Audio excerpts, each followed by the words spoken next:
So hello everyone. मेरा नाम ब्रिजेश मोरा है। आपका स्वागत है टॉपिक एंड ट्रिक चैनल पे। सो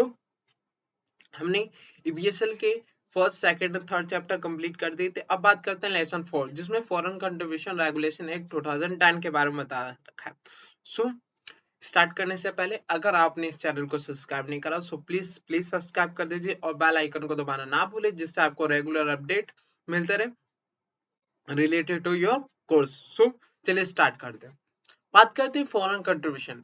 फॉरेन कंट्रीब्यूशन मींस कोई भी कंट्रीब्यूशन आउटसाइड इंडिया किसी भी कंट्री से कोई भी कंट्रीब्यूशन या एक तरफ से फंड जो मिल रहा है इंडिया के पर्सन को उसे हम फॉरेन कंट्रीब्यूशन कहते हैं। अब इस फॉरेन कंट्रीब्यूशन को रेगुलेट करने के लिए फॉरेन कंट्रीब्यूशन रेगुलेशन एक्ट 2010 लाया गया है। ठीक है। सो आगे चलते बात करेंगे डेफिनेशन की। तो पहले बात करेंगे foreign company means any company or association or body of individual incorporated outside India and include a foreign company with the meaning of section 591 of Company Act 1956, a company which is a subsidiary of foreign company, register office or principal place of business of foreign company referred to in subclause 1 sub or sub company refer subclause 2। Foreign company का मतलब वही होता है कि कोई भी company association body of individual जो incorporated हो आउटसाइड इंडिया और कोई भी कंपनी कोई फॉरेन कंपनी जो सेक्शन 591 ऑफ कंपनी 1956 में दे रखा है या फिर कोई भी सब कंपनी जो सब्सिडियरी फॉरेन कंपनी उसे फॉरेन कंपनी कहा जाएगा या फिर इन दोनों में से किसी भी कंपनी का प्रिंसिपल प्लेस ऑफ बिजनेस या रजिस्टर ऑफिस आउटसाइड इंडिया उसे हम फॉरेन कंपनी कहेंगे। और कोई भी मल्टीनेशनल कॉर्पोरेशन उसे हम फॉरेन कंपनी कहेंगे। अब बात करते हैं आगे। For the purpose of this sub clause, our corporation incorporated in a foreign country or territory shall be deemed to be multinational corporation if such corporation has a subsidiary or branch or place of business is two or more country territory carry on business otherwise operate two or more country territory। ठीक है, समझ आ गया। वही दे रखा है कोई भी ऐसी कंपनी, ठीक है, जो जिसे हम मल्टीनेशनल कॉर्पोरेशन कहते हैं वो फॉरेन कंट्री को या कोई भी टेरिटरी की हो। ठीक है, अगर वो किसी दो से ज्यादा किसी भी कंट्री की वर्क करता हो, ठीक है, ब्रांच ऑफिस या प्लेस ऑफ उसे भी हम मल्टीनेशनल कॉर्पोरेशन कहेंगे। फिर क्या क्यों ना वो बिजनेस ही करता हो दो से ज्यादा कंट्रीज में, ठीक है, उसे भी हम मल्टीनेशनल कॉर्पोरेशन कहेंगे। अब बात करते हैं फॉरेन कंट्रीब्यूशन। फॉरेन कंट्रीब्यूशन होता क्या है? Foreign contribution means donation delivery और transfer made by foreign sons. कोई भी डोनेशन या फिर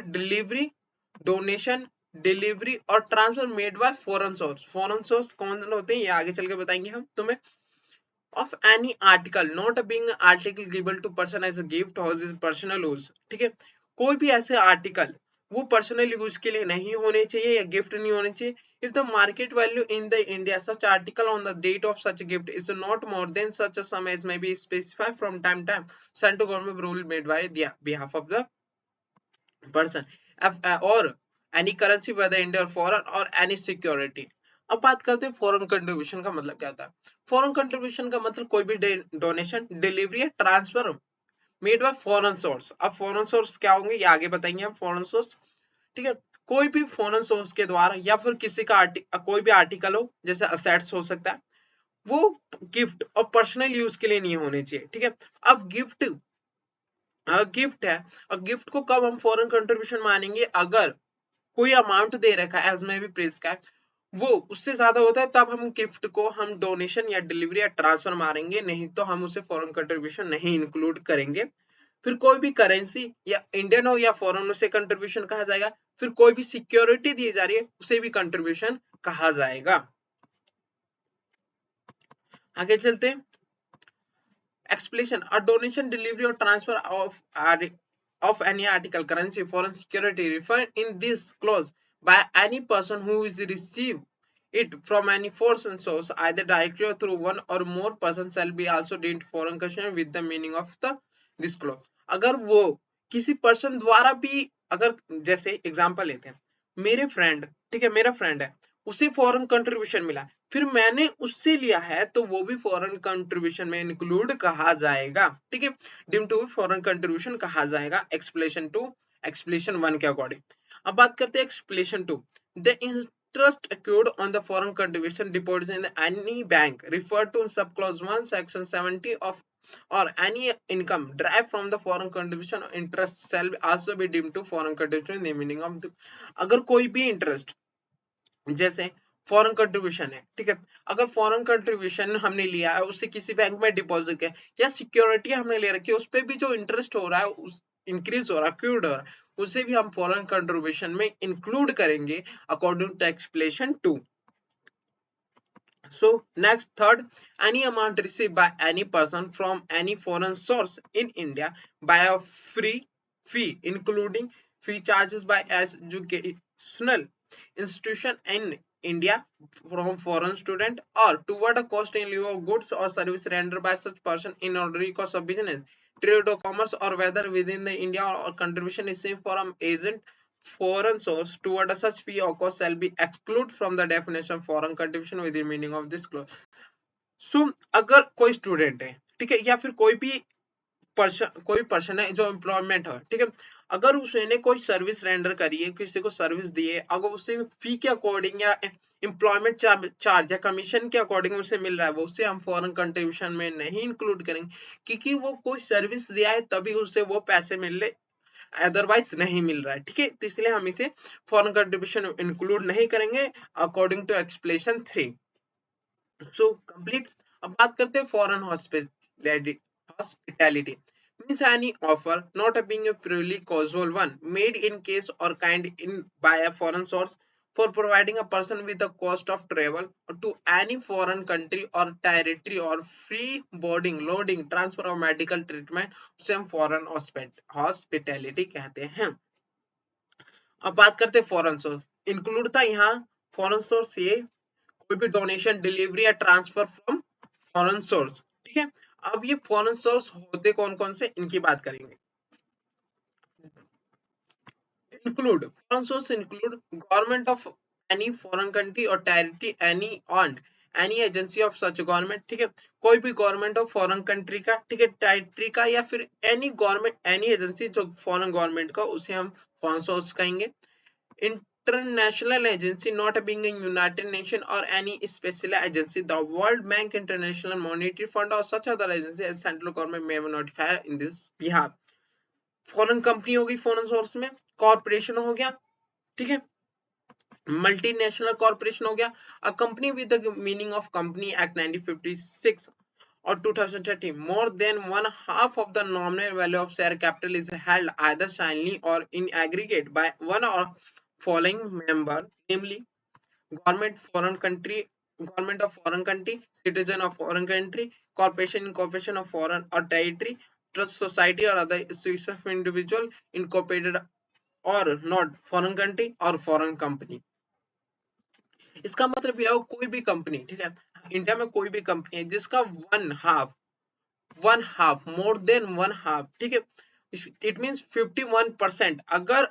किसी भी पर्सन या फिर सिंगली या फिर एग्रीगेट मिलकर अगर होल्ड कर रखी है, ठीक है, होल्ड कर रखी है शेयर कैपिटल, उसे हम कहेंगे कि वो फॉरेन सोर्स है या फिर वो hold government government of foreign country, citizen of foreign country या फिर कोई भी कॉर्पोरेशन इनकॉर्पोरेट हो इन फॉरेन कंट्री, कोई भी ट्रस्ट और सोसाइटी और अदर और इंडिविजुअल हो या फिर फॉरेन कंपनी हो उसे हम फॉरेन सोर्स में इंक्लूड करेंगे। कोई भी trade union in foreign country और टेरिटरी वेदर और not registered in such foreign country, कोई भी फॉरेन ट्रस्ट फॉरेन फाउंडेशन, कोई भी society club association of individual foreign register of India और कोई भी सिटीजन ऑफ फॉरेन कंट्री उसे हम फॉरेन सोर्स कहेंगे। इट मींस कोई भी ये जो फॉरेन सोर्स दे रखा है इनमें से कोई भी डिलीवरी का ट्रांसफर करता है, ठीक है, या डोनेशन करता है उसे हम फॉरेन कंट्रीब्यूशन में इंक्लूड करेंगे according to foreign contribution regulation act 2010। अब बात करते हैं legislation. Legislation means either House of Parliament, the Legislative Assembly of a state, or in the case of state having a legislative council, either House of Legislature of state, Legislative Assembly of Union Territory constitute under the Government of Union Territory Act. Legislative Assembly for the National and Capital Territory of Delhi referred to Government National Capital Territory of Delhi Act 1991. Municipality as defined clause E of Article 243B of the Constitution. District Counseling and Regional Counseling in the state of Assam, Meghalaya, Tripura, Mizoram as provided in sex schedule of the Constitution. इन सबको हम legislation में include करेंगे. बात करते हैं person. Person include an individual, a Hindu undivided family, a association, a company registered under the section 25 of Company Act 1956. ठीक है. बात करते हैं political party means any association or body of individual citizen of India be registered with the Election Commission of India as a political party which has set up candidate for the election to any legislature but is not registered or deemed to be registered on the election sample reservation and allotment order 1968. अब किसको हम political party कहेंगे? ठीक है, कोई भी association हो, body of individual हो, सिटीजन ऑफ इंडिया उसने रजिस्टर करवा रखा हो Election Commission of India as a political party या फिर सेटअप हो candidate for election to any legislation मगर उसने रजिस्टर या फिर डीम टू बी रजिस्टर नहीं करवाया election symbol reservation and allotment, उसे हम पॉलिटिकल पार्टी कहेंगे. A political party mentioned in column 2 of table 1 and table 2 of notification of Election Commission of India number 56 Jammu and Kashmir 02 date 8 August to as force for कोई भी person जो register करवा रखा हो इसमें, ठीक है, मेंशन हो column 2 of table 1 and table 2 जो इलेक्शन कमीशन इंडिया इसमें नोटिफिकेशन दिया उसे भी हम पॉलिटिकल पार्टी कहेंगे. अब बात करते हैं foreign regulation of foreign contribution and foreign hospitality. Regulation of foreign contribution and foreign hospitality. Prohibited to accept foreign contribution. किस किस को मना करा गया कि वो foreign contribution accept नहीं कर सकता, ठीक है, उसकी बात करेंगे. According to section 3 subsection 1 of Act impose restriction on acceptance of foreign contribution by candidate of election. कोई भी इलेक्शन कैंडिडेट हो इलेक्शन का, ठीक है, इलेक्शन के लिए उसे फॉरेन कंट्रीब्यूशन एक्सेप्ट करने की अनुमति नहीं है, ठीक है, प्रोहिबिटेड है, ठीक है. Correspondent, commercialist, cartoonist, editor, owner, printer और पब्लिशर ऑफ रजिस्टर्ड न्यूज़पेपर. कोई भी कॉरेस्पोंडेंट हो, कॉमर्शियलिस्ट हो, कार्टूनिस्ट हो, एडिटर हो या फिर ऑनर हो या प्रिंटर और publisher of news registered newspaper हो, वो भी फॉरेन कंट्रीब्यूशन एक्सेप्ट नहीं कर सकते. कोई भी जज, government servant or employee of any corporation or any other body controlled and owned by government उन्हें भी फॉरेन कंट्रीब्यूशन एक्सेप्ट नहीं कर सकते. कोई भी मेंबर ऑफ लेजिस्लेचर का वो भी नहीं कर सकता. पॉलिटिकल पार्टी और ऑफिस बियरर देयर ऑफ वो भी फॉरेन कंट्रीब्यूशन एक्सेप्ट नहीं कर सकता. Organisation of political nature as may be specified by the central government, association or company registered engage of production or broadcast of audio news, audio visual news or current affairs program through any electronic mode or any electronic from defined in clause R of sub section 1 of section 2 Information Technology Act 2008 or any other mode, mass communication, correspondent, columnist, cartoonist, editor, owner of association or a company. ये जितने लोग हैं, ठीक है, candidate of election,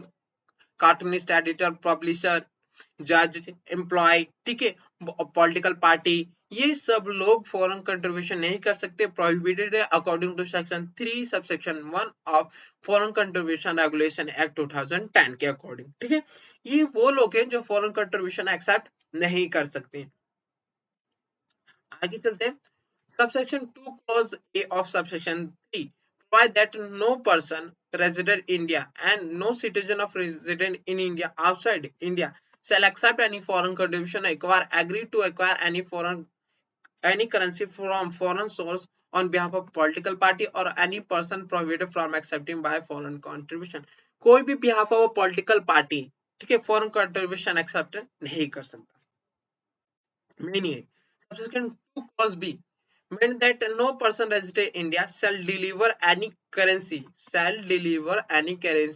whether India or foreign, which has been accepted from any foreign source to any person if is a non-reasonable cause to believe that such person or intend or likely to deliver such currency to political party. कोई भी कोई भी person ना वो deliver कर सकता कोई भी करेंसी, ठीक है, या वो इंडिया है हो या वो, और ना एक्सेप्ट कर सकता अगर उसे, अगर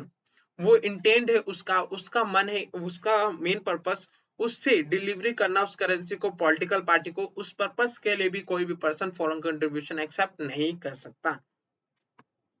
सेक्शन 3 सब सेक्शन 3 सब Section 3, subsection 2, clause C provide that no citizen of India resident outside India, कोई भी citizen of India resident of India shall deliver any currency whether India foreign or such as except foreign from any foreign source to any political party specified subsection 3 of 3 or from any other person if known as a reasonable cause to believe that, सब चीज वही है कि कोई भी किसी भी तरीके से हम पॉलिटिकल पार्टी, कोई भी पॉलिटिकल पार्टी किसी भी हाफ पे किसी पर्सन के द्वारा या फिर कोई भी तरीके से फॉरेन कंट्रीब्यूशन एक्सेप्ट नहीं कर सकती according to section 3 of foreign contribution regulation act 2010। अब बात करते हैं foreign to whom section 3 does not apply. किस किस को मना, अगर सेक्शन 3 में ये बता रखा था कि कौन कौन फॉरेन कंट्रीब्यूशन एक्सेप्ट नहीं कर सकता, आप यही बात करते हैं कि कौन कौन से ऐसे पर्सन है जो फॉरेन कंट्रीब्यूशन एक्सेप्ट कर सकते हैं। इट मींस कौन कौन से ऐसे पर्सन है जिन पर सेक्शन 3, जो सेक्शन 3 है वो अप्लाई नहीं होता।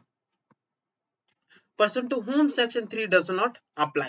according to section 4 provide that nothing contained in subsection section 3 shall apply to acceptance by any person is specified in that section of any foreign contribution, such contribution accepted by him subject to provision of section 10 by way of salary, wages or other remuneration due to him or to any group of person working under him from any foreign source or by way of payment in ordinary course of business transaction in the India by such foreign source। कोई foreign source, it means अगर कोई भी person, जैसे कोई company है, foreign company है, कोई person India का वर्क कर रहा हो, ठीक है, उस फॉरेन कंपनी में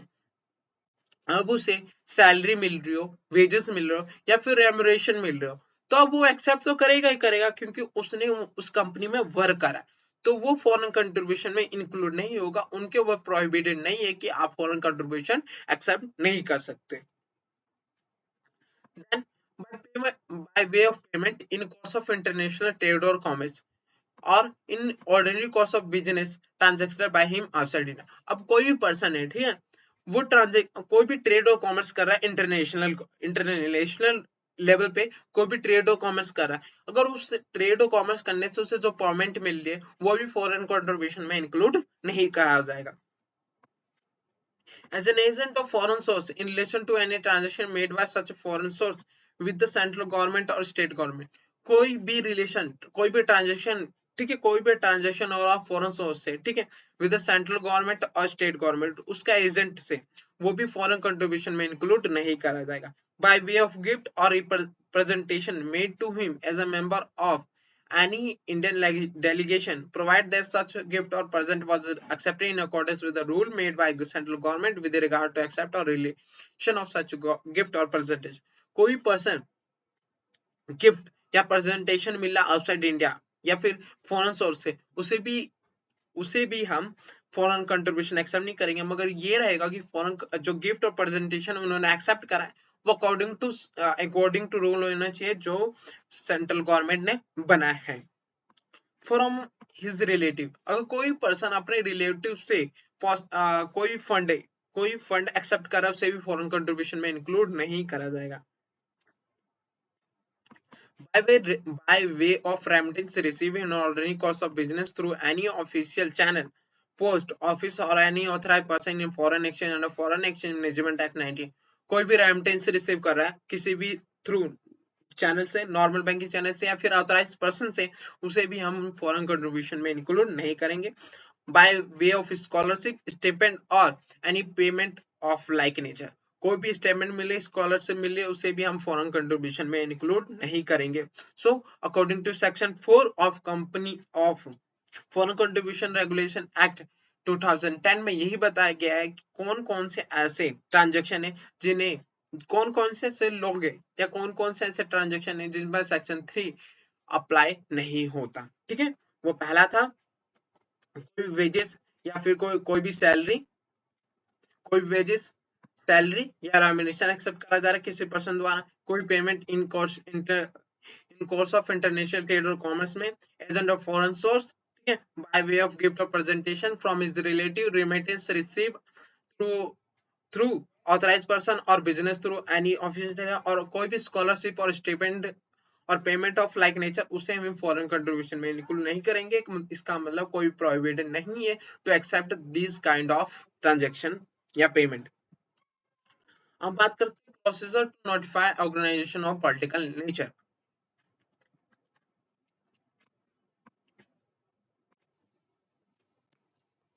अब बात करते हैं सेक्शन 5 की। ठीक है, procedure to notify an organization of political nature. Section 5, Section 1 provide that central government may, having regard to activity of organization or ideology propagated by the organization or by a program of organization or association of a organization with the activity of any political party, by an order published in official gazette specifies as organization of political nature not being a political party referred to clause F of subsection 1 of section 3. Further, central government may frame the guideline specify the ground on which organization shall specify an organization of political nature. वो political nature, ठीक है,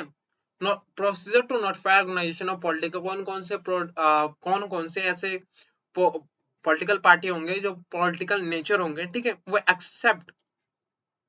उन्हें बताएगा central government. ठीक है, आगे चलते हैं। Restriction on acceptance of foreign hospitality,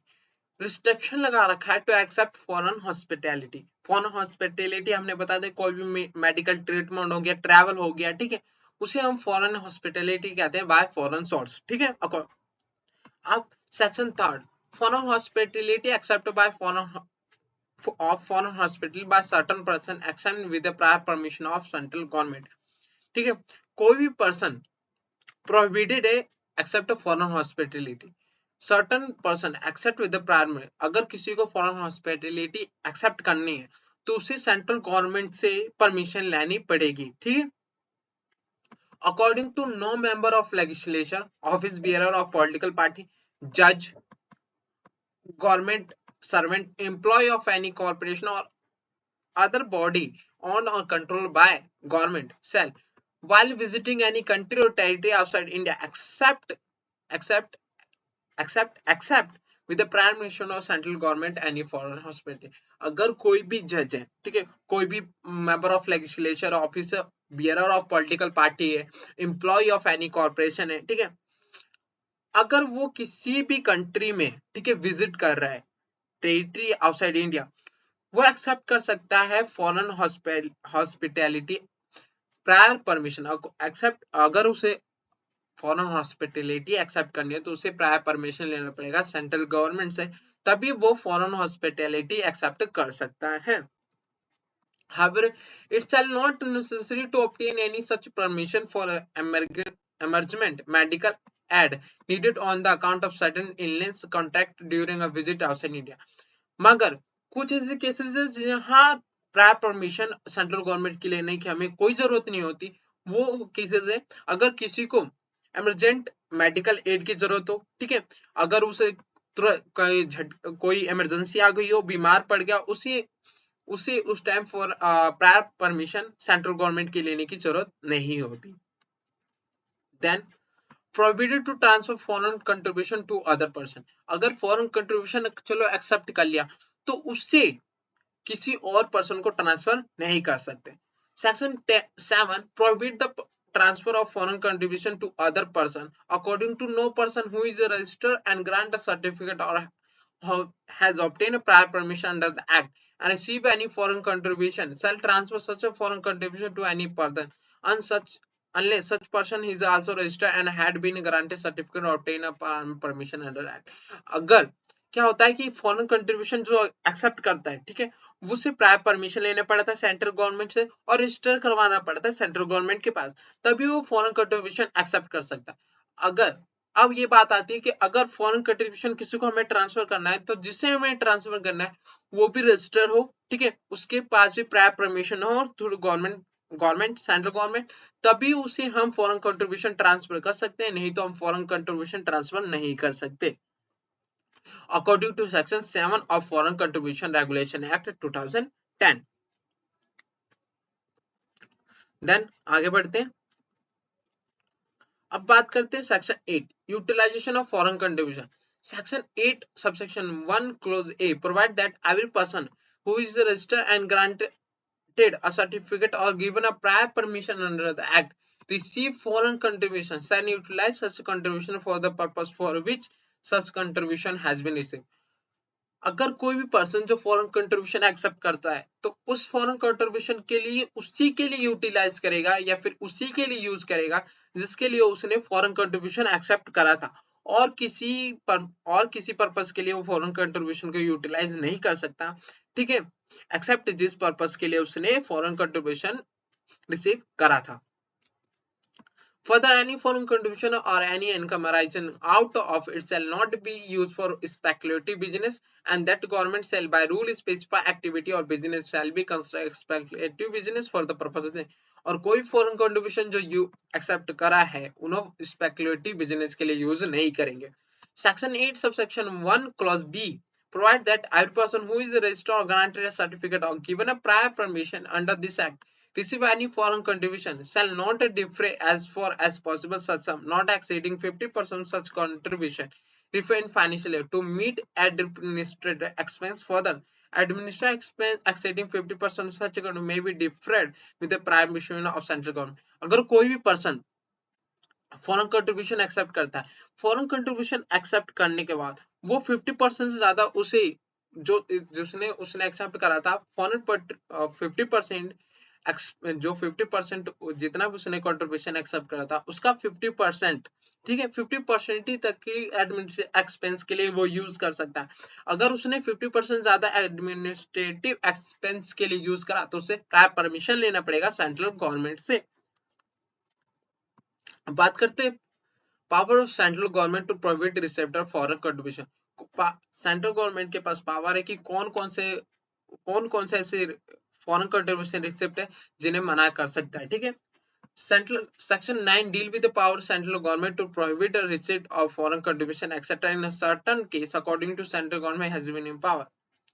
prohibit any person or organization not specified in section from accepting of foreign contribution, require any person or class of person not specified section 6, require any person class of person section 11, इसमें यही दे रखा है और कुछ नहीं। Time in such a manner as may be amount of foreign contribution is by such person class of person as is specified without prejudice to a provision of section 1 of clause 11 required any person class of person is specified obtain permission before the acceptance of foreign contribution, require any person or class of person not specified section 6 to furnish intimation with such a time in such a manner may accept prescribed receipt of foreign especially the source of in the कुछ नहीं। अब आगे बढ़ते हैं, power to prohibit payment of currency receive in a confirmation of the act. Power है, ठीक है, central government को प्रोहिबिट करने के लिए कोई भी पेमेंट ऑफ करेंसी जो रिसीव करेगी कंफर्मेशन ऑफ एक्ट के। According to section 10 provide that where the central government satisfy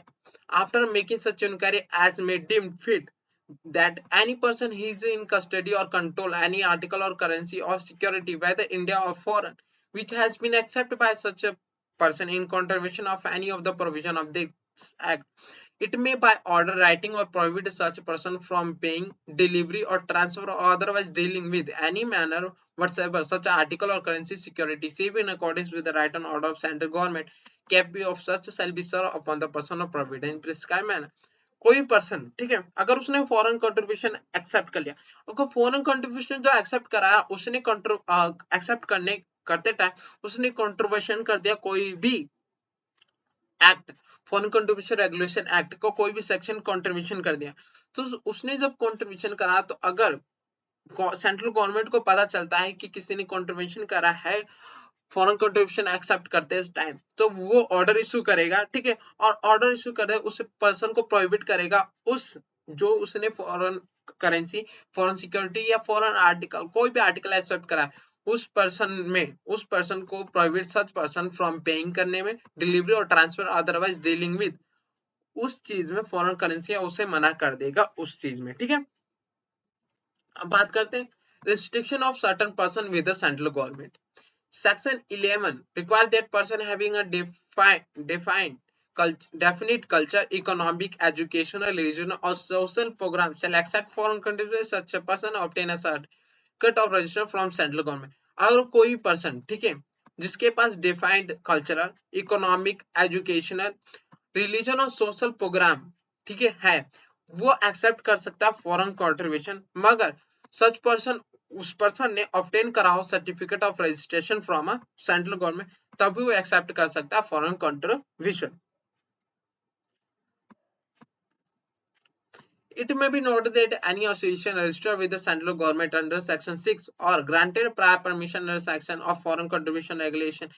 Act 1970 is issued immediately before the commission shall be deemed to have been registered or granted prior permission as case may be under this act, and such a registration shall be valid for period 5 years from the date of which section come into force. अगर किसी ने भी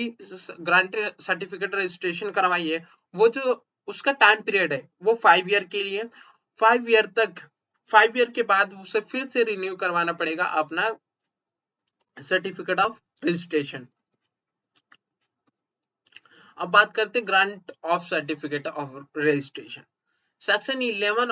section 12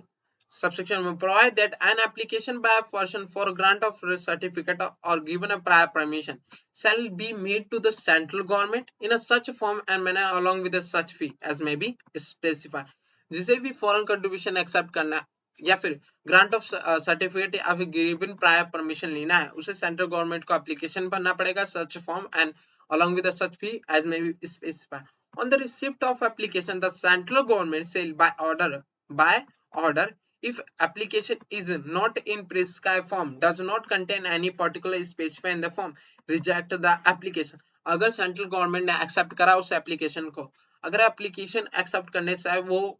according to act नहीं है या फी सही नहीं दिया, फिर जो भी इस उस फॉर्म में पर्टिकुलर वो गलत है, तो उसको उस एप्लीकेशन को रिजेक्ट कर देगी। If on the receipt of the application for grant of certificate given a prior permission and after making such inquiry, government deemed fit its opinion that condition is specified subsection 4 as specified, it may ordinarily within 90 days from the date of receipt of the application register such person and grant him a certificate or give a prior permission as the case may be, subject to such condition as prescribed। अगर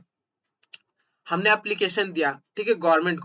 government को लगता है कि सारी चीजें बिल्कुल सही तरीके से हुई है, ठीक है, अकॉर्डिंग टू एक्ट, तो 90 डे के अंदर, ठीक है, विद इन 90 डेज आपको और सर्टिफिकेट ग्रांट कर देगा, ठीक है, और आपको गिवन प्रायर परमिशन भी दे देगा to accept foreign contribution.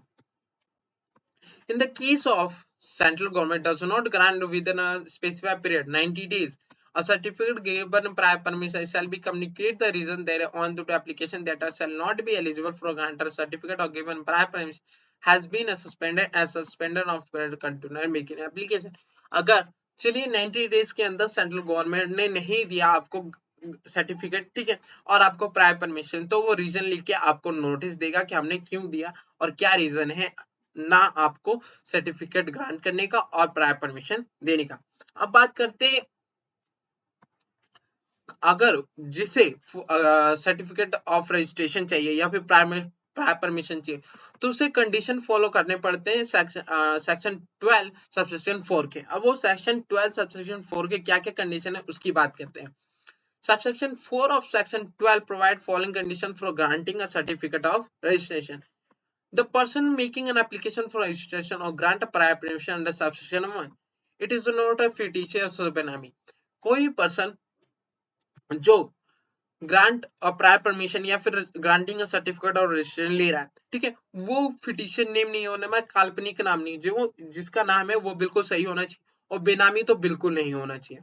has not been prosecuted or convicted for including any activity, aim or contribution through inducement force either directly or indirectly for religion, faith or another। कोई prosecuted नहीं होना चाहिए ठीक है, या फिर कन्विक्टेड नहीं होने चाहिए, ठीक है, उस पर्सन को जो ग्रांट ऑफ सर्टिफिकेट रजिस्ट्रेशन करवाना चाहता है। फिर हैज नॉट बी प्रोसिक्यूटेड और convicted for creating a communal tension,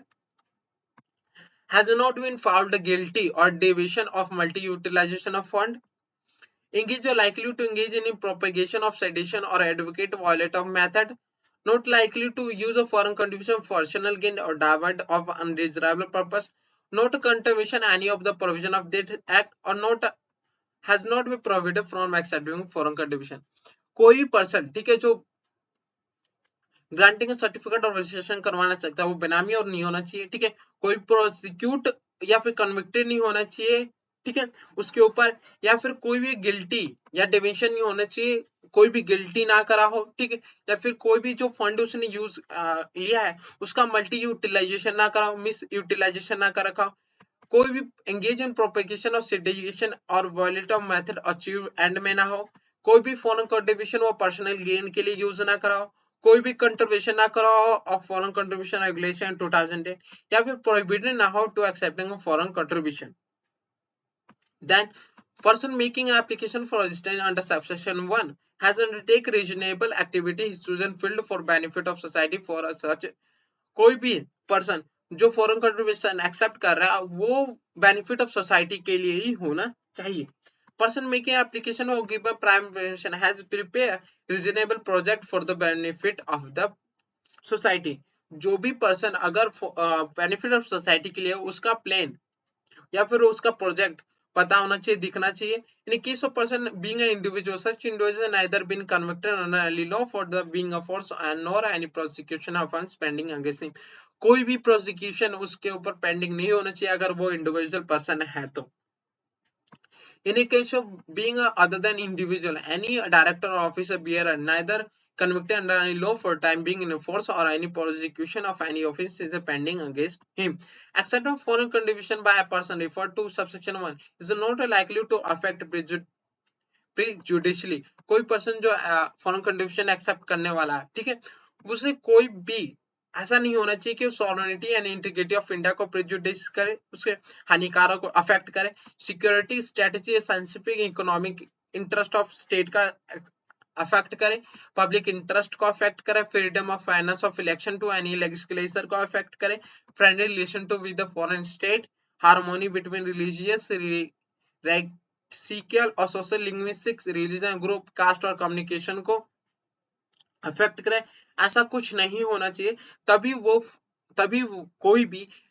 registration या फिर प्राइव परमिशन ले सकता है। देन आगे बढ़ते हैं। सो मे बी आज के लिए इतना ही काफी है, ठीक है, नेक्स्ट पार्ट में हम इसके आगे पढ़ेंगे। सो इस चैनल को सब्सक्राइब करते रहना और वीडियो को लाइक करते रहना, जिससे आप मुझे मोटिवेशन मिले और मैं और भी ऐसी वीडियो बनाता रहूं। Thank you so much.